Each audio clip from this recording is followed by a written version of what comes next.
இருதயத்திலிருந்து அந்த சிந்தனையை தேவ வார்த்தையை கொண்டு வந்து வாசிச்சுட்டு அதை வாசிச்சு தியானத்துக்கு கொண்டு வந்துட்டீங்கன்னா இருதயம் அதை தியானிக்க தொடங்கிட்டா. அப்ப நீங்க ரோட்ல போற நேரம் பைபிள் வாசிக்க இயலாது. வாசிச்சதை இருதயத்தில் வச்சிருந்தா தியானிக்கலாம், சிந்திக்கலாம். வாசிச்சதை சிந்திக்கணும்.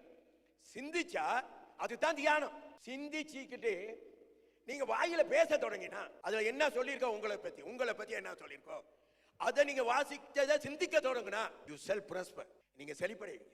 இதை சிந்திக்க தொடங்கணும். நல்ல வார்த்தை தான். கையேந்த மாட்டேன், தலை குனியவும் மாட்டேன். அது நடக்காம இருக்கணுமா? செழிப்படைஞ்சிடும். யாருக்கு பேலன்னு யோசிச்சு பாருங்க. நிறைய பேர் கலண்டர்ல வேதாம வார்த்தையை வாசிப்பீங்க. அதை தவிர்த்துருங்க. ஏன்னா நீங்க பைபிளை தொட மாட்டீங்க. அது உங்களை செழிப்படையே செய்யாது. அது வாசிச்சுட்டு அப்படியே போயிடுவீங்க. வேலைக்கு போகணும்னா கலண்டரை பார்த்து ஒரு வார்த்தையை வாசிக்கிறது, அந்த பழக்கத்தையே அகற்றிடுங்க. கொஞ்சம் வாசிக்க தெரிஞ்சுதா வாசிப்பு பழக்கத்தை ஏற்படுத்திக்கங்க.